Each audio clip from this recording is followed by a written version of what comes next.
Добрий день, я вітаю всіх, хто приєднався до нас. З вами Ольга Таманова. Good afternoon. I'm happy to greet everybody who joined us on this day. It's day 237 of heroic Ukrainian resistance, their fight for independence. And now we'll talk about the political situation in Belarus for further steps for Belarusian opposition. I want to introduce our speakers.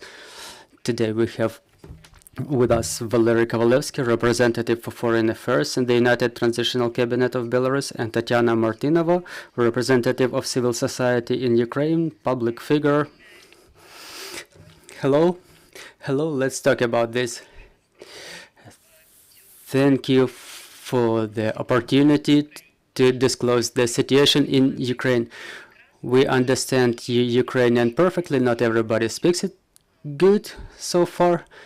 So today we gathered. Thank you everybody for coming. Thanks all our spectators online who watch us online. We came here today to deliver the position not only of the Transitional Cabinet of Svetlana Tikhanovska, who representative of which Valery Kovalevsky is here with us today, but also of the civil society of the Belarusians, which I am a part of. It's important to keep the understanding between our countries, and notwithstanding any wishes of the mad dictators of Lukashenko and Putin, we should not give them an opportunity to hit the wedge between Ukrainians and Belarusians. I want Valery Kovalevsky to deliver in more detail the position of the Transitional Cabinet of Svetlana Tikhanovska, because in Belarus today we observe certain asynchronization of this position. Thank you very much. Good afternoon. Thanks everybody for joining us. Thank you for your attention to our subject. A lot of thanks to Ukrinform agency for organizing this meeting. I will start with the context of the latest developments. Upon declaration of partial mobilization in Russia, we see Lukashenko's regime getting more and more involved in the war. We see the signs of processes going on in Belarus. The inspection of reserve.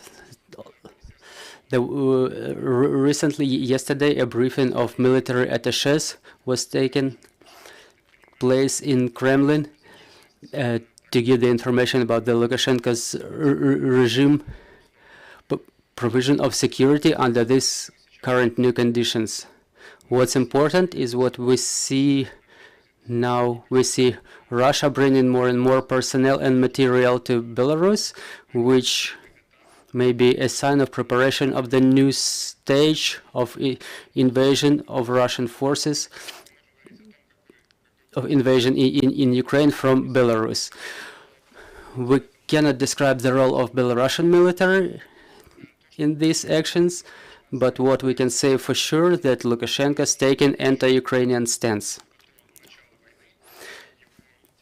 It happened long before the war.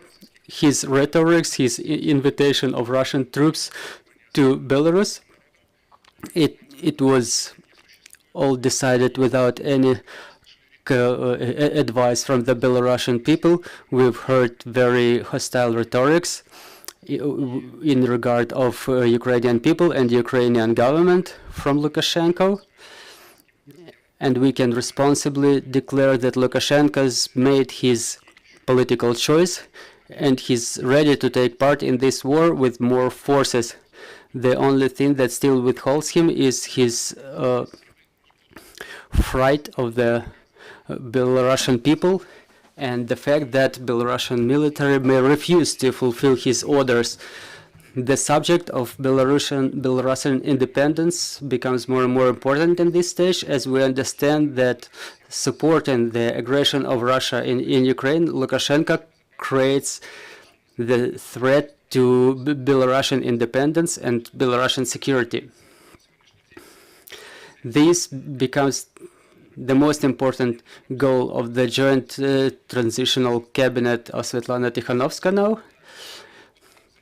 to take necessary steps and measures to protect our independence. And the absolute priority is support of Ukraine with all possible means.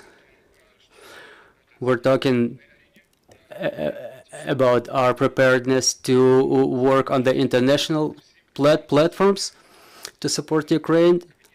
The cabinet is ready for this. Svetlana Tikhanovska made an appeal to President Zelensky recently, as well as to Ukrainian people, to create an alliance of democratic forces of Ukraine and Belarus, so that we can protect independence of both Ukraine and Belarus with the joint forces, and pave the way to avoidance of any further contacts in future, but rather to establish closer cooperation between the countries and to realize our common interest. I will stop here and I will answer any detailizing questions. The first question will be in regard of these troops, the cost being created in the territory of Belarus. What do you plan to do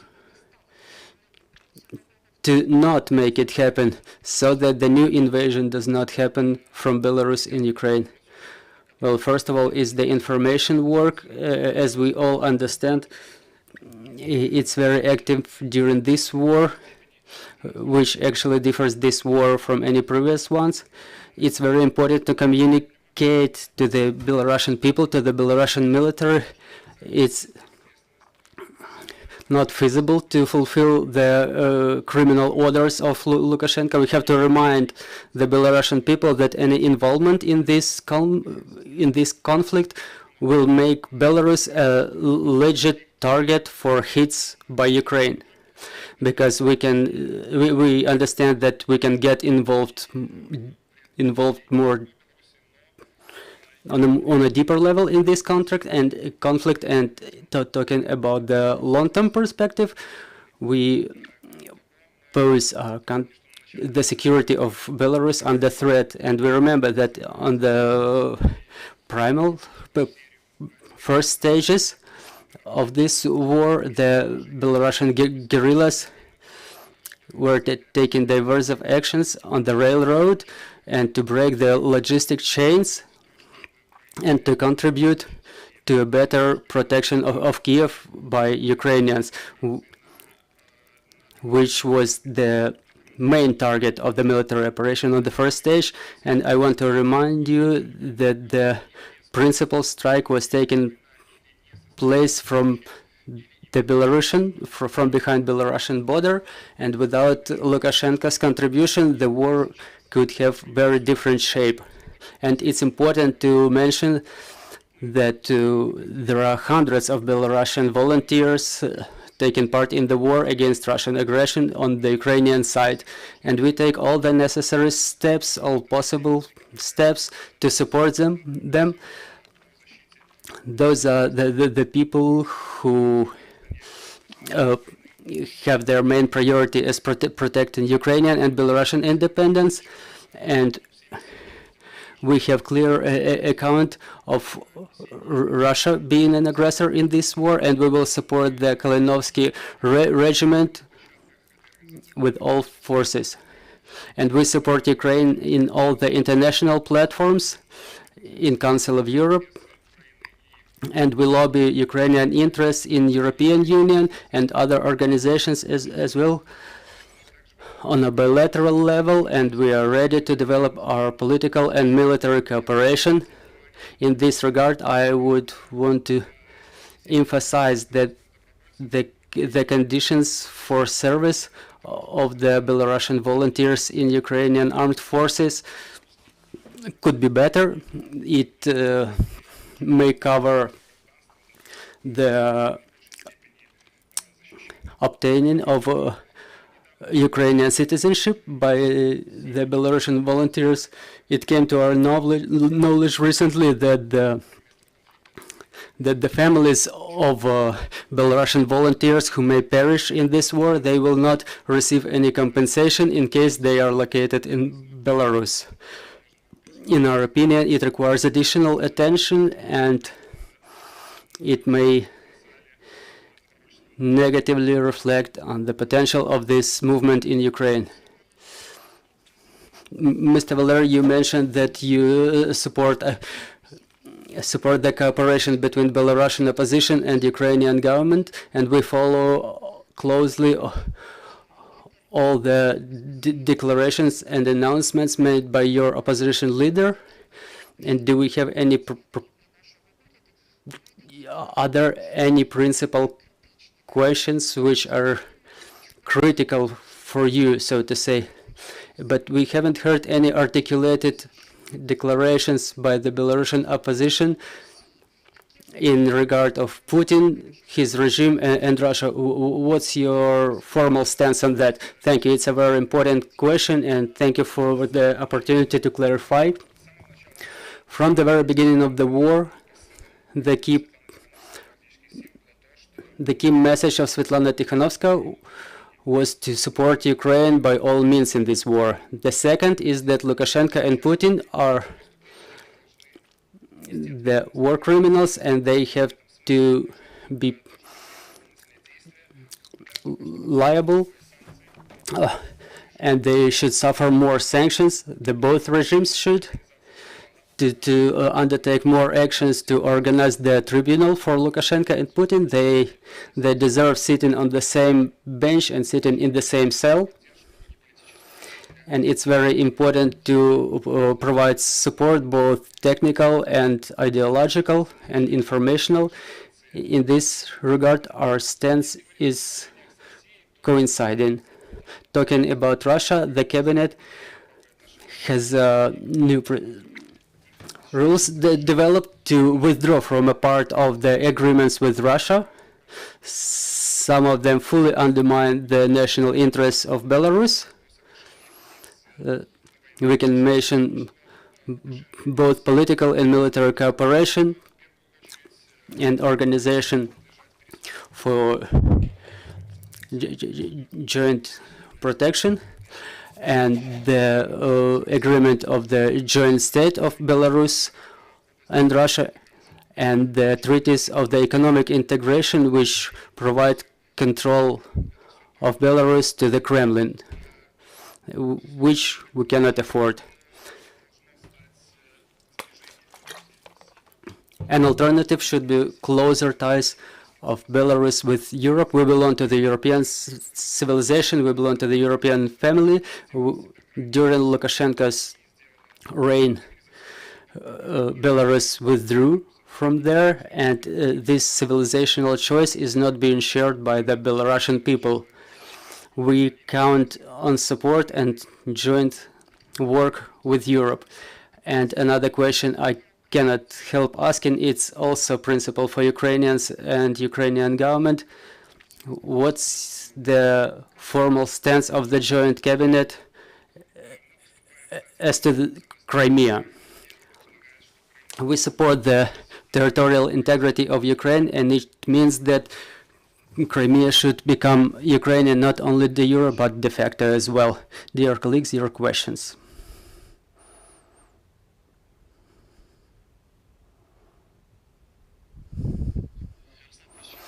Yaroslav Prisheba, YouTube channel, February morning. Our question is how the Belarusian opposition cooperates with other representatives of the people who fight for their freedom. There was a conference recently, the peoples imprisoned by Russia, which did not have Belarusian representatives there. Is there any cooperation on this level? Thank you. Thank you for the question. Very important area. It's important for us as well to build this kind of relations. Work with Ukraine is an absolute priority for us. We share the common history and common tragedy. that we were under Russian occupation for a long, long time, not only occupation, but also with the attempts of eradicating our national identity. So we have a lot of common grounds with Ukraine here.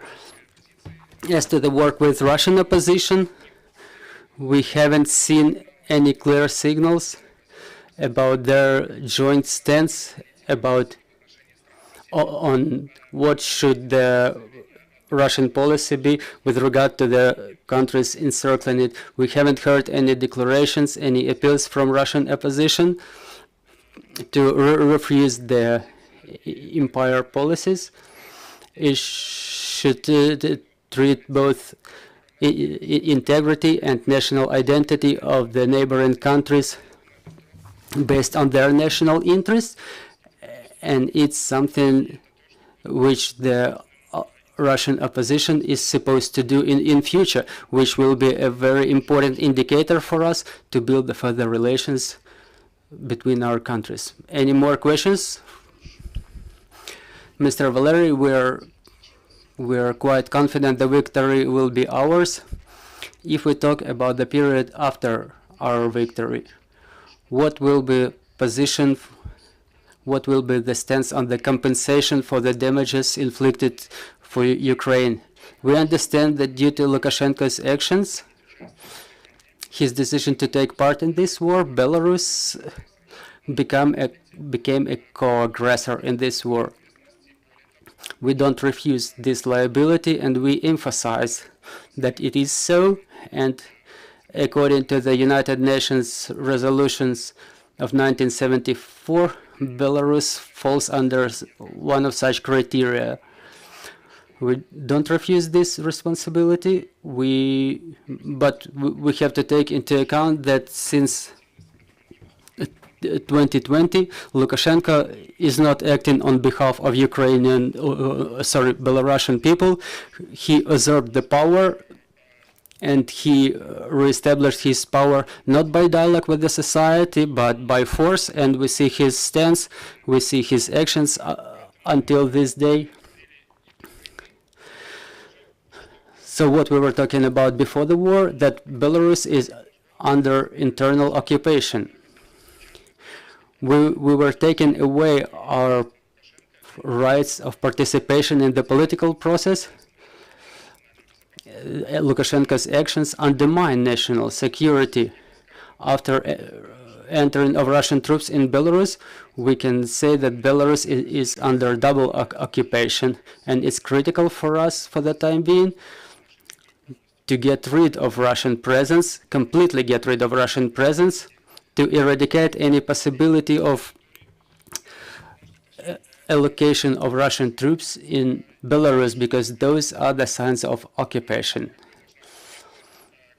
So the issue of responsibility, the issue of liability, of contribution of Belarus to the reconstruction of Ukraine after the truth, after Ukrainian victory, the issue is open and we are ready to discuss it. But we will call Ukrainian government to establish a full-scale partnership relations which would bring our peoples and governments closer. And maybe last question, which all the Ukrainians are worried about: will Lukashenko get Belarusian people involved in this war? Yes, Lukashenko has made his anti-Ukrainian choice. Maybe he would like to take part in this war. We've heard his hostile rhetorics with regard to Ukrainian people and government. What holds him back today is anti-military mood of the Belarusian society and Belarusian military as well, which is indivisible part of the society. But we cannot exclude the possibility that he takes the decisions which completely contradict the Belarusian national security, and we will take all necessary measures, including by work in Belarus, in fulfilling the plans drawn up by the cabinet. There is a mobilization plan called Victory, which may be implemented if the right conditions if the right conditions become real to impede these plans. We have a double mission to solve the internal political crisis in Belarus, to bring Belarus to the democratic way of development, and also we should think about our independence, which is under threat for the time being. So the task is not easy. It's a double crisis we have at hand now. Still, we don't refuse this work, and it's very important for us now that Ukraine cooperates in this part, and we're sure that Ukrainian government understands the fact that as long as Belarus is under control of Lukashenko, who in his turn is under Putin's control, there will be always threat from the north for Ukraine. Ms. Tetyana, you wanted to add something? Thank you. Dear colleagues, I call you colleagues because I'm a warrior on the media front now. I have a huge request to you now. Now, unfortunately, we deal with the war which starts online and it continues offline.